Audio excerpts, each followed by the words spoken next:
અમદાવાદના વટવા વિસ્તારમાં ઘરની બહાર લાકડા મૂકવા બાબતે પાડોશીઓ વચ્ચે બબાલ થઈ। નવાપુરા દરબારનગરમાં વહેલી સવારે થયેલી બોલાચાલી બાદ સાંજે ફરી થયેલી માથાકૂટે ઉગ્ર સ્વરૂપ ધારણ કર્યું। અમન ખાન ઉર્ફે રાજા અસલમ પઠાણ અને તેના સાગરીતોએ બાઇક અને ઘરને આગ લગાડી દીધી। આ સાથે જ આ ઘટનામાં જો કે કોઈને ઈજા નથી પહોંચી। ઘટનાની જાણ થતાની સાથે પોલીસ કાફલો ઘટના સ્થળ પર પહોંચ્યો, મારામારી રાયોટિંગનો ગુનો નોંધી તપાસ શરૂ કરી।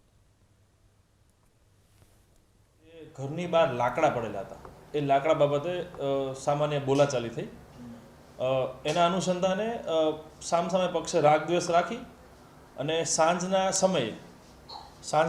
લગભગ 7:30 વાગ્યાની આજુબાજુ ઝઘડો થયો, મહિલાઓ વચ્ચે ઝઘડો થયો અને મહિલાઓ જે છે એ જે તે વખતે હોસ્પિટલ ગયેલી।